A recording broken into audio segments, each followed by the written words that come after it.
Christmas is a great time of year, right? I mean, how many is this one of your favorite times of year, huh? Come on, how many just love Christmas? Come on. A big section here that don't love Christmas. We need to have conversation about that a little closer, maybe. Get to have some interviews, find out what's going on. Yeah, Christmas is, kind of generally, we kind of love Christmas, right? It's just fun. It's the lights and, the Christmas trees and the songs and the decorations and Jesus. Yeah, don't forget about him, right? Yeah, there's something about it that's just fun, right? It's kind of a festive feel. And I don't know about you, but, some of us are, you can't have Christmas music or Christmas decorations up until after Thanksgiving, right? So Black Friday is not just Black Friday, it's also Light Friday, right? It's Decoration Friday. It's like, everything happens on Friday, right? But I used to be that way, but I've changed. And I think it happened when my daughter went to London. She studied abroad for a semester, and it was kind of the fall semester. And so she was over there, and she got all excited because November 1st, everything changed to Christmas, because they didn't have this Thanksgiving holiday. Thanksgiving's a great holiday, don't get me wrong, but it's like everything was Christmas November 1st on, and so they were all decorated and everything, and it was awesome. I was like, you know what? I kind of like that idea, right? And so this year I tried to get decorations going November 1st. My wife was like, not a chance, we're not doing it. I'm like, what are you talking about? Come on, woman. But no, she was really busy with stuff, so yeah, she was super busy with stuff. It just didn't work this year. But maybe next year, she's in if we can make it happen. But so you'll want to come over to my house November 1st in the future. And if you really don't like having Christmas lights up, you can come over and complain all about it and everything. And that's okay. And we'll walk you around and say, oh, look at this. Here's Jesus in the nativity. Oh, aren't you excited? Anyway, but yeah, Christmas is a great time of year. But here's one of the problems with Christmas and the story. Now, it's a great story, don't get me wrong, but it's just a small piece of the story, right? The Jesus, coming to earth, this God coming, Emmanuel, coming to earth and this baby being born, and it's a great story. You got the stable, you got the sheep, you got the donkeys, you got the shepherds, you got the wise men, you got presents. There's a lot of cool things about this story, but it's just one small piece of the whole thing. And if we don't understand the whole thing, we actually miss out on the story. We miss out some pieces. For instance, how many of you guys watched the series, and some won't want to admit this maybe, but Friends, right? The show Friends, right? It's a great kind of a show, and we grew up with that, Debbie and I, but we actually didn't watch it. Neither one of us really watched it when it was like live going through TV, right? And so every once in a while, we would see an episode of Friends, because everybody told us how awesome it was and how funny it was and this kind of thing, and we'd watch it, and we would laugh, but we would miss out. There were some pieces that we just didn't quite understand. And the reason we didn't understand it is because we didn't know the context. We didn't know the history of the stuff that had happened before. And so this year we decided that we were going to watch Friends. Actually, we started, I think, a couple years ago, right? Yeah. And we started watching Friends, and we watched all 10 episodes. And now, 10 seasons. It's not episodes. 10 seasons, lots of episodes. Anyway, but now, and so when we did that, the episodes that we'd seen before, all of a sudden when we watched them again, it was like, oh man, it's much better now. It's much funnier and okay, now we get all the connections. And it's the same with our Christmas story, right? We can do this with any story. Sometimes we break it down into small snippets. But if we take it totally out of context from everything else, we miss some of the stuff that's going on in the very story of this Jesus coming to earth. And so this morning, I actually, as I was prepping the message, and I know we're doing a Hark the Herald Angels Sing series for 3 weeks, as kind of go through that. But as I was prepping this message, I was like, wait a second, I feel like we need context. I feel like we need to take a moment and take a Sunday, and I need to do a message where we look at the big picture, that we look at the meta-narrative, as it's called, of Scripture, so that we can understand this story in the context of the whole of what God has revealed to us. And so we're going to do that this morning. And before we get there, though, I wanted to start with it, because it is a Hark the Herald Angels Sing, and I'm going to talk a little bit about that hymn real quickly and tell you how it's inspired this message, and then we'll go on to the actual quote-unquote message. Yeah, I know, you're like, started 5 minutes ago, Sean, let's go. Anyway, First of all, Hark the Herald Angels Sing was written in 1738 by Charles Wesley. Now, maybe if you're a musician, you know all about Charles Wesley, but he was a prolific, to say the least, hymn writer. 9,000 hymns were attributed to him, he wrote, okay? 9,000. And they figure he had to write like 10 stanzas of hymn, something like that, 10 lines of verse every day for like 52 years to get the 9,000. I mean, it's some crazy number. Anyway, this guy wrote a lot. Now, his brother is John Wesley. He's pretty famous as well. Started the Methodist, basically, kind of strand of church.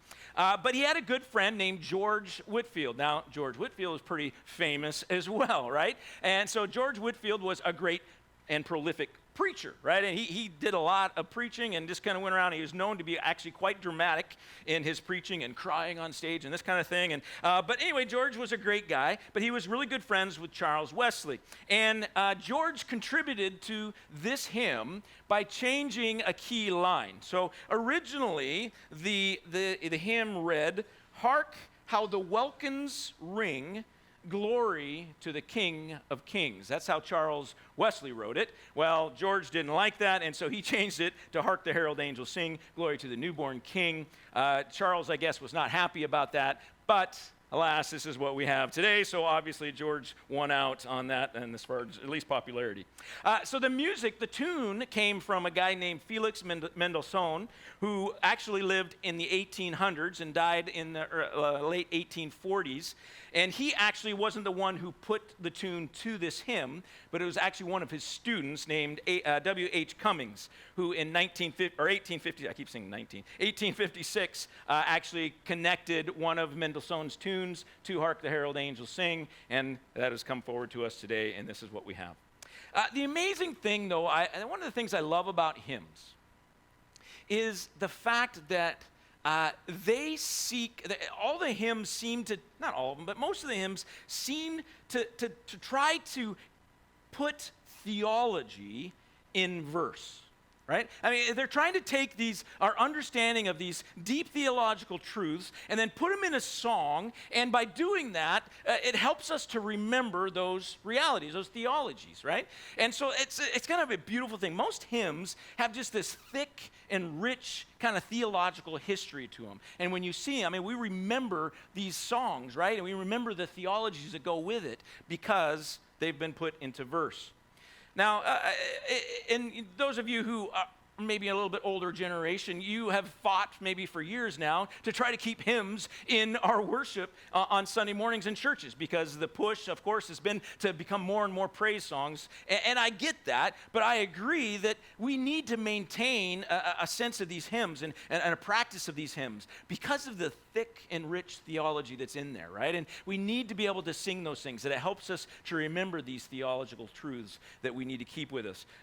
Praise songs, they actually tend to focus more on our experiences, right? And how we are experiencing God. And so we need actually both of them. We need to have hymns that teach us the theology, and then we need to have praise songs that help us to express that in our experience of that. And that's one of the great things about having Laura, is she's really good at using both of those in our worship services, and including both hymns and praise songs, and it's a great combination. So as I was going through this hymn, I was struck by, again, this sense that we're missing something.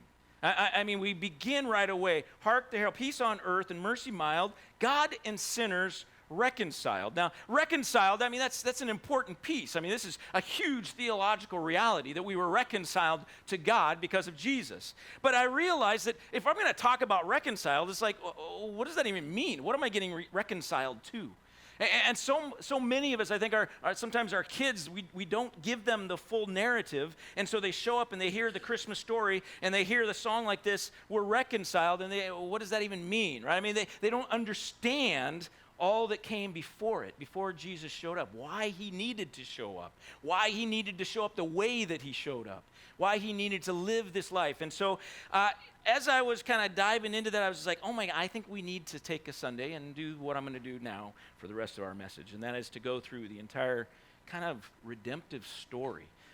And it starts with God. right? And we often think it starts with creation, but it doesn't. It starts with God. God existed before creation. God is eternal. He's before it, he's after it, he's all around it. You know, before he created, there was nothing but God. There wasn't a bunch of things going on. There wasn't a bunch of particles floating around. It was just God. But more than that, this God is not just eternal, but he's also unique. There is nothing like him in the entire universe. Nothing. There is no compare. He has no rival. Now, this is the struggle that we have in trying to understand God, because there's nothing in our existence that compares to God. And so every time we try to, explain God by using some experience that we had or something that we see in this life, it's always going to be lesser than who God actually is. He's totally unique, nothing like him. And he's also perfect. And perfect not just in doing the right thing every time, but perfect in the sense that he has no fragmentation. You can't divide God into little pieces. He isn't just partially something. If he is something, he's all of that something. There's no fragmentation in him. But more than that, there's also no potential in him. Now, some of us like the word, and you're like, what? There's no potential? I think God's got a lot of potential. Yeah, he does, right? Yeah. But I mean, when we see potential from our perspective, right? We look at our kid and they're growing up, and boy, they got a lot of potential musically. I think they're going to, maybe make it big sometime and be on, the big stage and, whatever. Or we see them, oh, man, they got a lot of potential in math, or they got a lot of potential in sports. Or whatever. So we see potential as a good thing in our lives. But for God, he has no potential because, one, he doesn't need to get better. He doesn't need to change. He is perfect the way he is. But more than that, he has no ability to change. I mean, if you are perfect, right, then changing means that you're now either, one, more perfect, which means that you weren't perfect before, right, or less perfect, which means that now you're not perfect anymore. Right? So God cannot change when we understand that he's perfect. He has no potential. And this is actually a great truth for us, to know that we have a God who will never change. He's the same yesterday, today, and forever. God is also love. He is love. He doesn't just love, he is love. He is always loving. Anything that is done that's loving is God. God's a part of it. God is love. There's never a time when he's not loving. There's never a time when he ceases to be love. Contradictory, it seems, to this, he's also just. Sometimes we struggle to put these together. How can he be love but also judge sin? But it is true, God is just. He always punishes evil. He is always right in his judgments. He never makes a mistake. He always makes the right judgment. He is totally just and will always punish evil. As a matter of fact, it could be said, and it is said, and I say it all the time, but God cannot be love if he's not also just. Because a loving God who allows evil to persist is no longer loving. It is the fact that he is loving is why he is also must be just. Because he has to punish evil. He has to remove evil. He has to destroy evil eventually from this creation that he's made. And God is good. He's always working for our benefit. It's hard for us sometimes to see that. But it's true that God is good. He's always good. He's not just sometimes good. He's not sometimes good and sometimes bad. He's always good. He is always working for our benefit. Always working for our blessing. So it starts with God, but then God does create. He creates this universe. He creates all that we see, all that we experience in this world. He created it all. But understand that first and foremost, he created it out of his love as an example, actually, of his love. When we look around creation, when we look and see what God has made, it just screams that God loves us. All the blessings that he's provided, all the things that, exactly what we need, it's all here. He's given it to us. But more than that, his creation was made as a receptor of his love. He's designed us to receive his love, to experience his love, to know his love. God created humanity a little bit different than the rest of creation in order to fully embrace his love. We've been created in his image, which means that we've been created with at least two things. There's more than this about image, but I'm just going to focus on two things. Two things about being created in God's image means that we as in humanity, we all have the ability to be in relationship with him. See, relationship is the key for us to be able to really experience love and to share love. We can't really love an object. We can only love the things that we can be in relationship with. We can only receive love from the things that we can be in relationship with. And so God created us in his image in order so that we can be receptors of his love, but more than that, so that we can share his love back to him. The second way that we are created in his image is with free will. See, if he had created us robots, again, he would not be able to express his love to us, and we couldn't express our love back to him because there'd be no way to have a relationship. The only way to have a relationship, and a loving relationship, is for there to be free will, where people get to choose whether they're going to love each other, because love is always a choice. Here's the amazing thing about creation, though. We get critical sometimes of God and this creation that he's made, and we begin to ask questions. Why did you make it this way? I mean, why couldn't it have just been Adam and Eve? They just never ate the apple, and we all get to enjoy this amazing, perfect life for all eternity. Why do we have to deal with this sin thing? Why can't you just, get rid of sin? Why do we have to deal with all of that?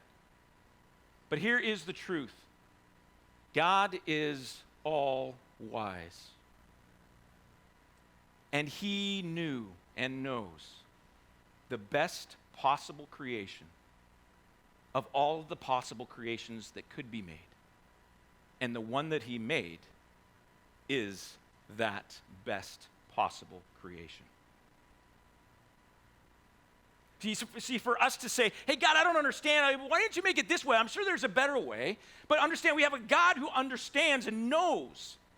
He knows all things. He's all wise. He knows all the possible ways that could have been done. And he knows that this is the best one because he's a good God. He's a loving God. So when you're wrestling with the struggles of this life and the pain that we sometimes endure, can we just remind ourselves that this is the best possible creation that could be made, and give praise and glory to him for that. So after his creation, then of course we get to the rebellion.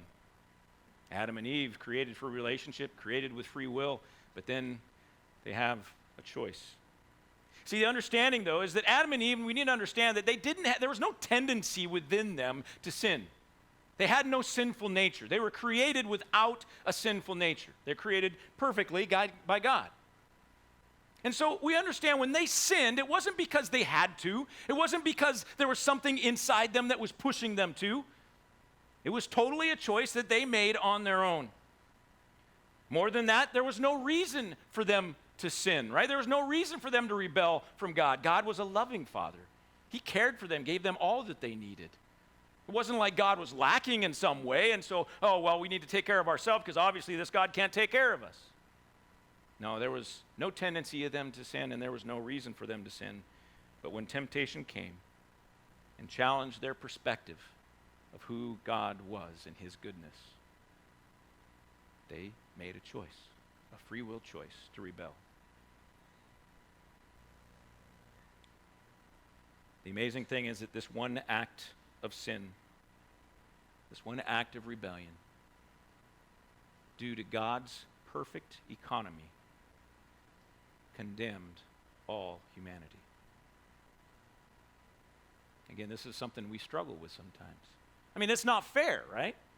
I mean, Adam and Eve sinned. Why do I have to pay the price for that? Why does all of mankind in humanity get condemned because of Adam and Eve? Why do we all get born with sinful nature? Because of their mess up. I mean, it's not my fault. But again, of all the perfect or all the possible worlds that God could have created, this is the best one. So next comes condemnation. Because of our rebellion, there's condemnation. Well, what does that look like? First of all, it's a severing of our relationship. We're created for a relationship with our Creator. We sin, rebel against Him, and now that relationship is severed.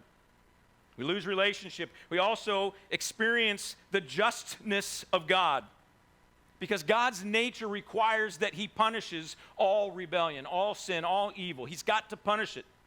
More than that, He needs to destroy it. He cannot allow evil to persist.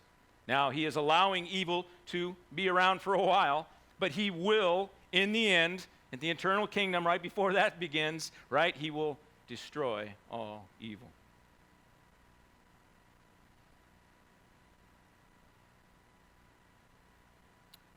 And for those who are condemned, they look forward to an eternal existence, separated from God's love, God's justice, and God's goodness. It is this state that we are in for a couple thousand years in humanity. Struggling with sinful nature, struggling with trying to make it through, but also knowing that at the end of our life, we're going to die. And we're going to pay the price for our sin. And then Jesus showed up. The birth. This is why the birth is a big deal. Thousands of years of struggling and striving to do it on our own. The Old Testament is, the laws and everything, they're there to show us, first of all, what is God's will, but also to show us that even if it would have been us in the garden, we still would have failed. We still would have sinned. We still would have given in and made the wrong choice and rebelled against God. And so for thousands of years, the people of the world are struggling with sin, struggling with sinful nature, struggling with the reality that they're all going to die, fearful of that day when it comes, and trying to escape it as best they can, knowing that they'll pay for their sin. And then Jesus shows up as a baby. He was created, actually, and I want to be clear about this. He was created, the man was created like Adam. See, Jesus existed for all time. He's God, right? He's with God before creation began and all of that, John 1, chapter 1. But Jesus, the man, was created like Adam.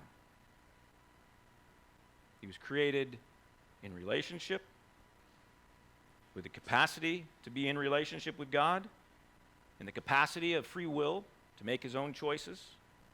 You see, he was born from a virgin because that was the way to protect him from the sinful nature that Adam had passed down to all who came after him because of his sin.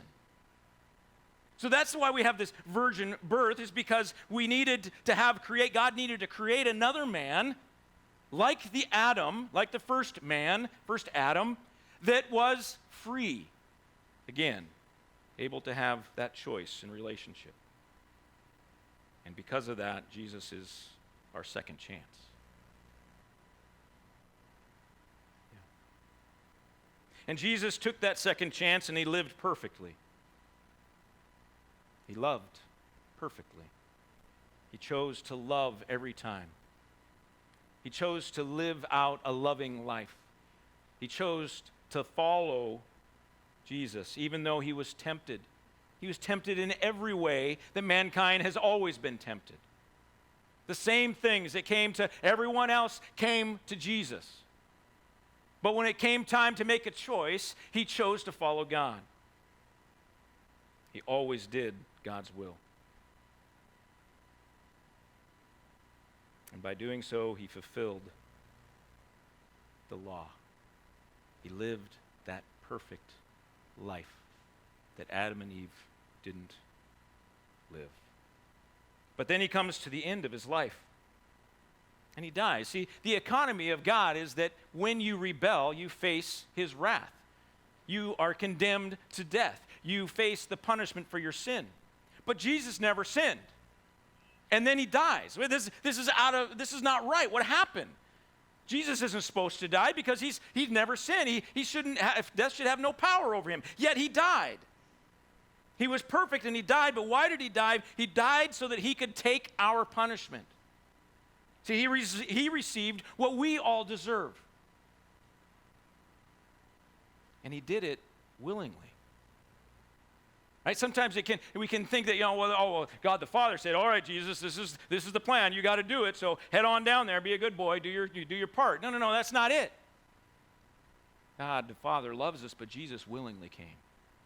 He always had a choice, even up to the end, the last moment. This is what the Garden of Gethsemane is all about. On the night he gets crucified, is this struggle point. God, if there's any other way to save these people, let me know, because I'm really worried about going through this. This is going to be a tough one. And he still made the choice. He willingly made the choice. He wasn't manipulated into it. His arm wasn't twisted. And when he made that choice and he died and gave his life on the cross for us, God's wrath was satisfied. You see, because God is just, he has to punish sin. He can't just overlook our sin. He can't just say, okay, you were pretty good today, so we're just going to let that one go, all right? And we're just going to No. That God, who is just, has to punish all sin. And all sin was punished at the cross.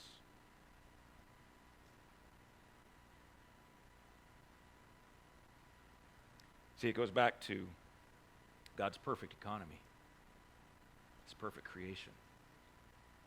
Because just like one man's sin condemned all of humanity, so one man's perfect life and willing sacrifice made salvation possible for everyone.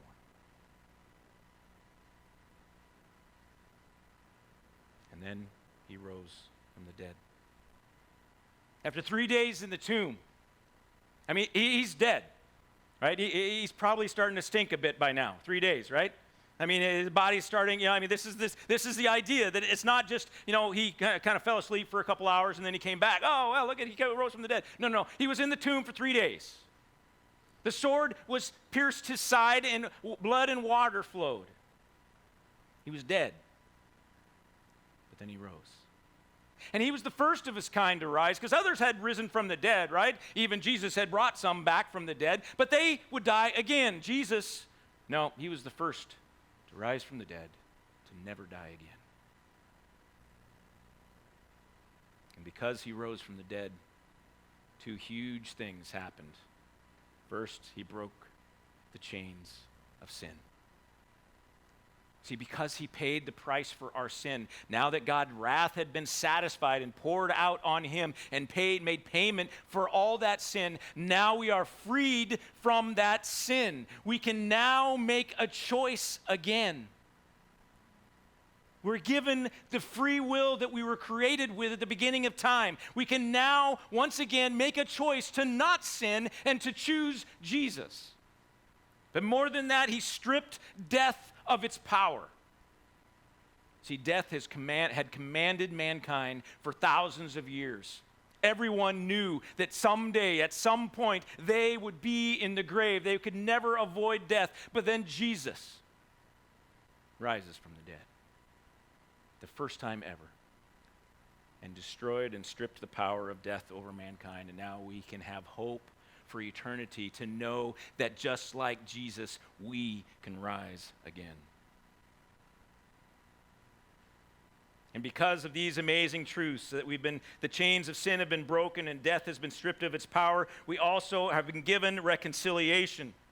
We have freedom once again, that free will to choose relationship with Jesus. And this is what reconciliation is all about. You see, without the context before reconciliation, what are we getting reconciled about? Why is this a big deal? I mean, I just need to say, I'm sorry, God, that I made those sins. Can you just forgive me and let's move on? Now, that doesn't work. The reconciliation is bigger than that. We need to understand the eternal implications, there we go, the eternal implications of our sin. And that it's not just a matter of us saying, I'm sorry, that we needed someone to die for us.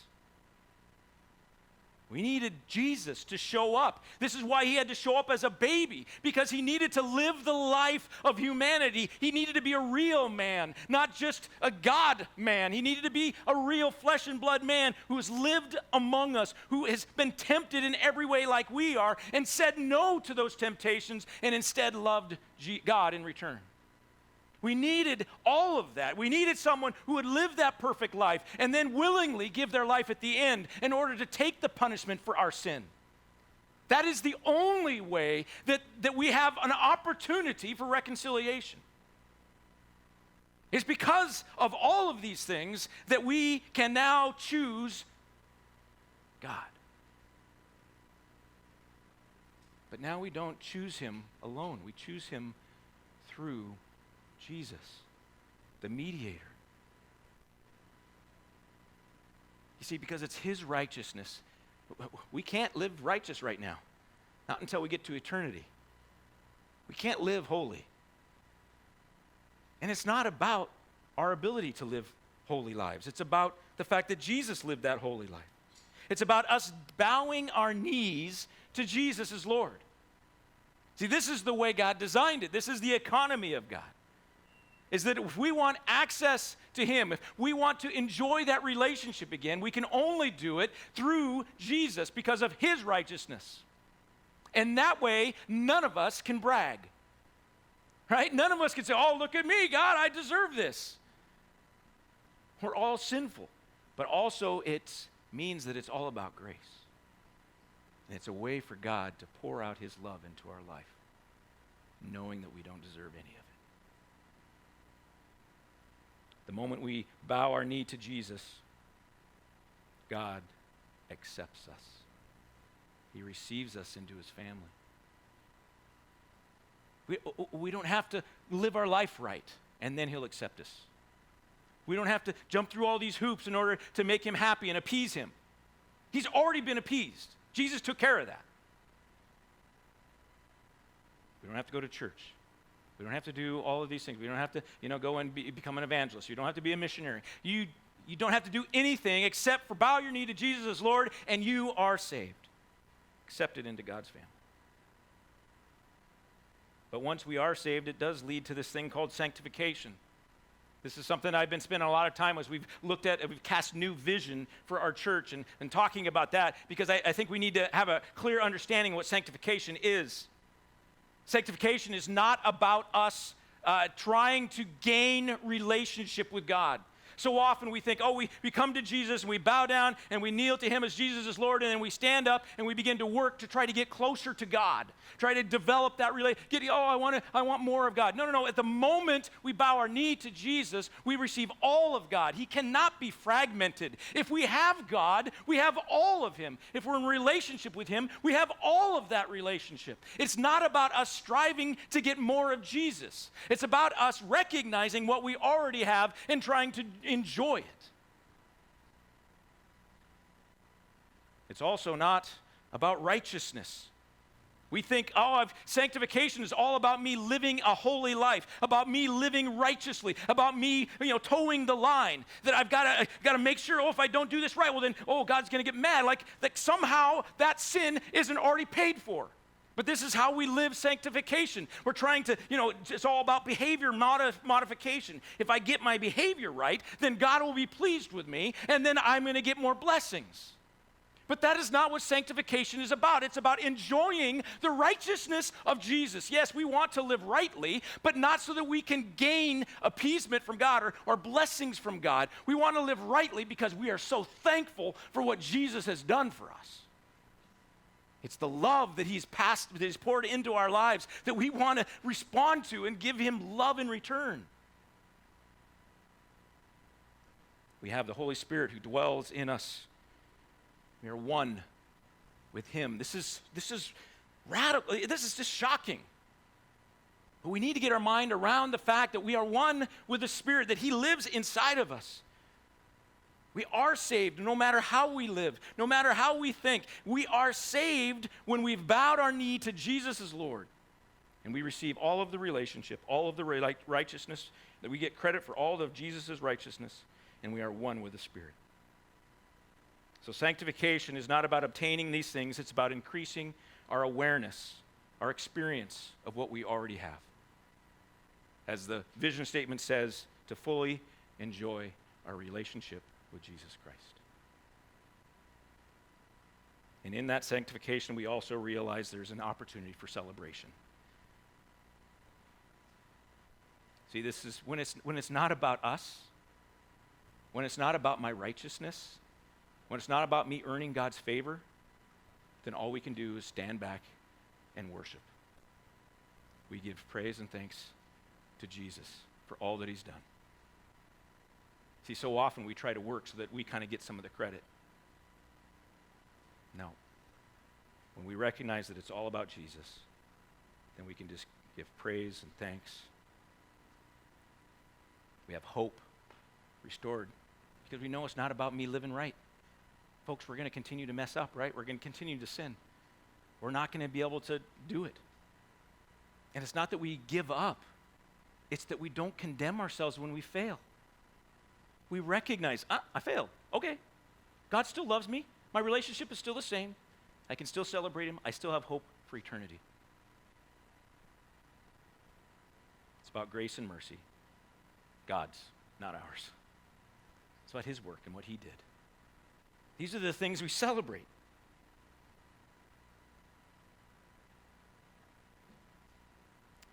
We celebrate by giving our life to proclaiming God's love, God's justness, and God's goodness. All right, the final kind of point of the story is eternity. This is what we're all looking forward to. Jesus returns, right? I mean, this is my excitement thing, right? This is when the party really begins, right? Jesus is coming back. He's going to return. He's going to come here, and when he does, he's abolishing sin. He's abolishing and wiping out evil, and all the consequences of sin and evil are going to be gone, and now it's just going to be this amazing, perfect existence. It's going to go back to, in a sense, the original order of things, the way God originally created it, to be perfect and to be loving and to be walking in the garden with God, side by side. Beautiful thing. And at the end of time, those who have rejected Jesus will go on to eternal destruction. And those who have accepted Jesus will enter this amazing eternal kingdom. And in that eternal kingdom, we will experience the full benefit of this relationship that we have, the righteousness of Jesus, and the indwelling of the Spirit.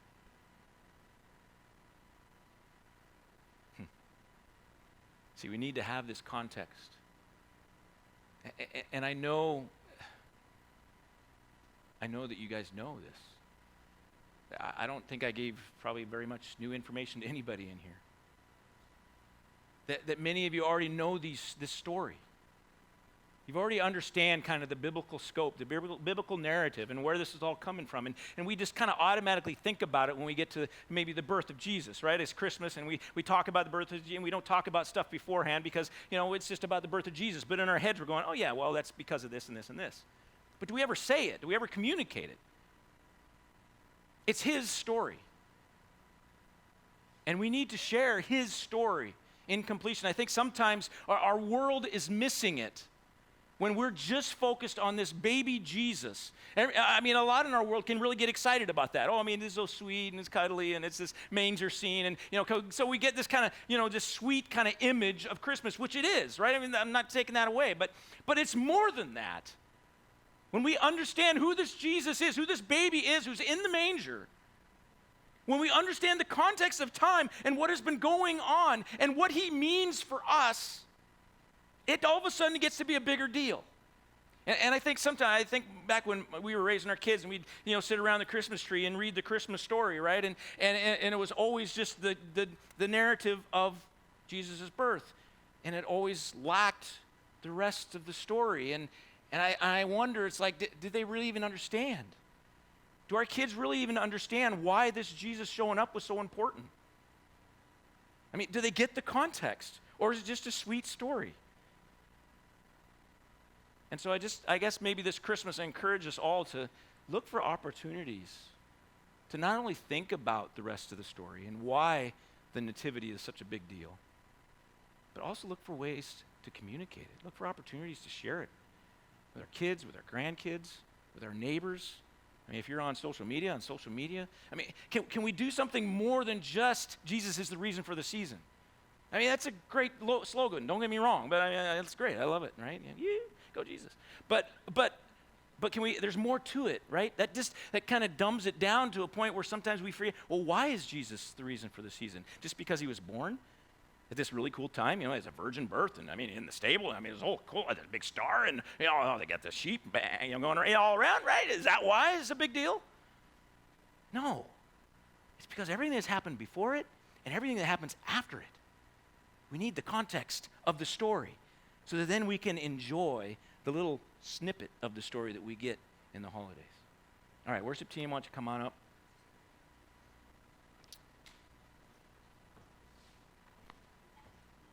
Christmas is one of my favorite times of year, and I confess that as the Lord led me in this message, I found it a bit convicting for me too, as I even just shared about the raising of my own kids and not giving maybe them the whole story.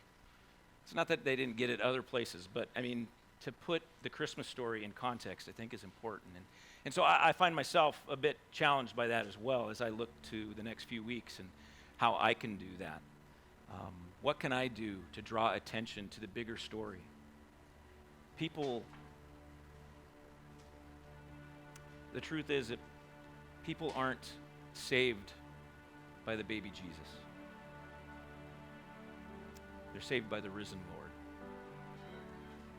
And so, if we're only focusing, I think, on Jesus, I think we just need to expand it. It's an opportunity. Anytime we're talking about Jesus, it's an opportunity to share the gospel, right? And so, may we just, I guess what I'm asking and what I'm encouraging myself to do, let's take those opportunities to share the gospel, the whole story, not just the baby story, the whole story, to anybody that God leads us to and gives us the opportunity.